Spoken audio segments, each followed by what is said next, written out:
Ladies and gentlemen, I'm only going to talk to you just for a minute or so this evening because I have some very sad news for all of you. I have some very sad news for all of you, and I think sad news for all of our fellow citizens and people who love peace all over the world. And that is that Martin Luther King was shot and was killed tonight in Memphis, Tennessee. Martin Luther King dedicated his life to love and to justice between fellow human beings. He died in the cause of that effort. In this difficult day, in this difficult time for the United States, it's perhaps well to ask what kind of a nation we are and what direction we want to move in. For those of you who are Black, considering the evidence evidently is that there were white people who were responsible, you can be filled with bitterness and with hatred and a desire for revenge. We can move in that direction as a country in greater polarization, Black people amongst Blacks and white amongst whites, filled with hatred toward one another.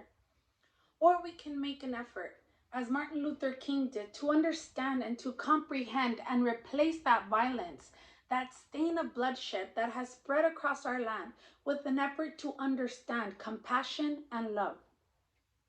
For those of you who are Black and are tempted to be filled with hatred and mistrust of the injustice of such an act against all white people, I would only say that I can almost feel in my own heart the same kind of feeling.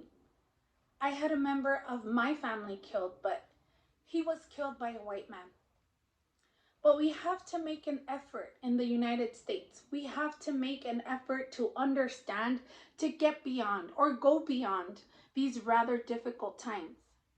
My favorite poem, my favorite poet was Aeschylus, and he once wrote, "Even in our sleep, pain which cannot forget falls drop by drop upon the heart, until in our own despair against our will comes wisdom through the awful grace of God." What we need in the United States is not division. What we need in the United States is not hatred. What we need in the United States is not violence and lawlessness, but is love and wisdom and compassion toward one another, and a feeling of justice toward those who still suffer within our country, whether they be white or whether they be Black. So I ask you tonight to return home, to say a prayer for the family of Martin Luther King. Yeah, it's true. But more importantly, to say a prayer for our own country, which all of us love. A prayer for understanding and that compassion of which I spoke. We can do well in this country. We will have difficult times.